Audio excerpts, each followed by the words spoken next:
नाव दत्तात्रय पाटील, गाव साखराळे. हातकणंगले लोकसभा मतदारसंघातील साखराळे तालुका जिल्हा सांगली या ठिकाणी जवळपास 6 बूथ आहेत. 58 ते 58, 59, 60, 61, 62 आणि 63. तरी या 6 बूथवरती या ठिकाणी साळुंके नावाचा एक अपक्ष उमेदवार आहे. त्या अपक्ष उमेदवाराच्या बोगस सह्या केलेत आणि त्याच्यावरती जवळपास 2-2 मतदान प्रतिनिधी प्रत्येक बूथमध्ये आत बसलेत.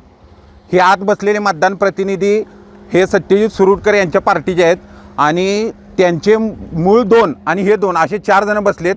2 बाहेर आत बसतायत, 2 बाहेर थांबतायत आणि येणाऱ्या मतदाराला हाताला धरून आत नेत आहेत. आतमध्ये चिन्ह सांगतायत आणि आतमध्ये जाऊन मतदान करून घेत आहेत. त्यांच्याकडे मतदान प्रतिनिधीचा बिल्ला असल्यामुळं पोलीसही त्यांना बाहेर काढू शकत नाहीत.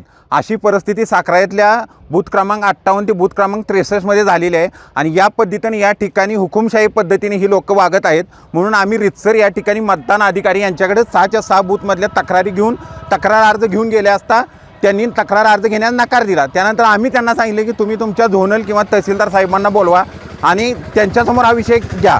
तर त्यांनी ज्यावेळी झोनल साहेब किंवा इतरांना फोन केला त्यावेळी अशी माहिती त्यांनी सांगितली की आम्ही काय तक्रार घेऊ शकत नाही, तुम्हाला जी काही तक्रार करायची आहे वरती करा.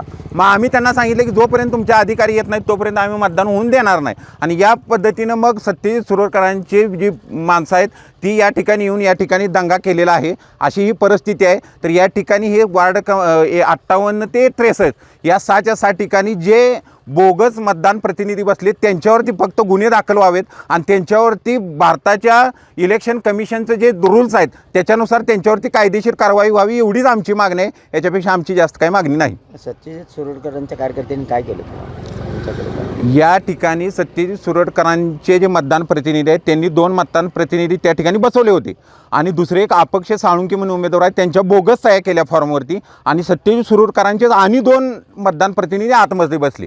आतमध्ये 2 बसायचे आणि 2 बाहेर यायचे आणि येणाऱ्या प्रत्येक मतदाराला हाताला धरून कानात चिन्ह सांगायचं, आत घेऊन जायचं आणि मतदान करायचं. अशी परिस्थिती त्यांनी या ठिकाणी सकाळपासून चालवलेली आहे आणि ती आमच्या लक्षात आल्यानंतर आम्ही त्यांच्या सह्या चेक केल्या.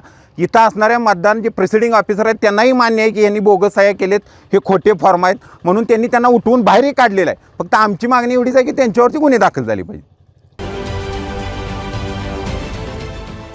देश विदेशातील प्रत्येक घडामोडींचे लाईव्ह अपडेट मिळवण्यासाठी आता साम टीव्हीच्या सर्व सोशल मीडिया प्लॅटफॉर्मला लाईक, फॉलो आणि सबस्क्राईब करा. तसंच सर्व नोटिफिकेशनसाठी बेल आयकॉन प्रेस करायला विसरू नका.